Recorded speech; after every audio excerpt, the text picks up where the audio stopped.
Okay children, next video number 2,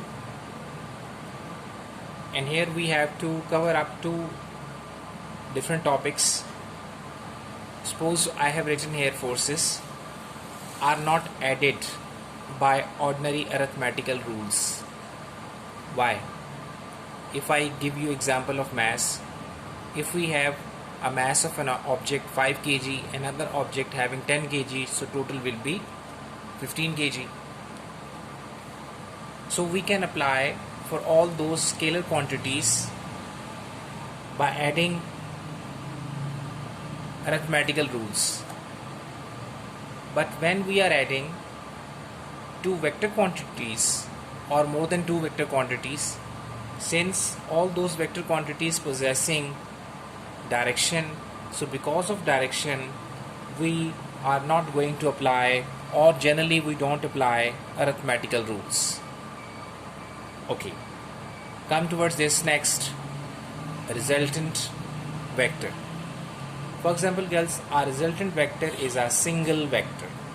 Now the resultant of these 2 vectors is this single one vector, right? A single vector, that is combination of 2 or more vectors. So now this is resultant vector, which is the combination of these 2, which represents graphical sum of all the vectors to be added. So this basically resultant vector shows the summation of all those vectors which are to be added. This is resultant vector. Okay, now see how we add 2 or more than 2 vector quantities by using head to tail rule.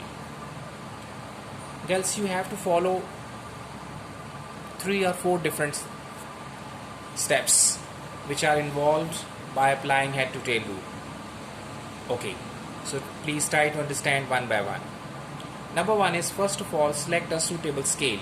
For example, if we have 2 forces, 5 Newton and 6 Newton, so I think 1 Newton we can take as a 1 centimeter, so 5 Newton will become 5 centimeter and 6 Newton will become 6 centimeter and so on. So select a suitable scale that you can see we have selected 1 Newton equals to 1 centimeter. This scale must be suitable, not very much lengthy, not very much small. Second one is, draw the representative vectors with respect to their directions, right, along with the head to tail method. First of all girls, draw the first vector, that was basically 5 Newton, means according to scale 5 centimeter towards right hand side, and then from this vector we are drawing second one vector having length 6 Newton, means 6 centimeter, and that basically makes an angle of 100 degree with this first vector. So that's why keeping the direction same, right? Now you will place the tail of this second vector on the head of the first vector. This is basically procedure, and then you are going to add up, so this will be your resultant vector. Next one is, place the tail on the second vector. Tail on the second vector. This is second vector. If we have third vector which is going to be added, so place the tail of that vector on the head of this first vector. Okay, keeping its direction same.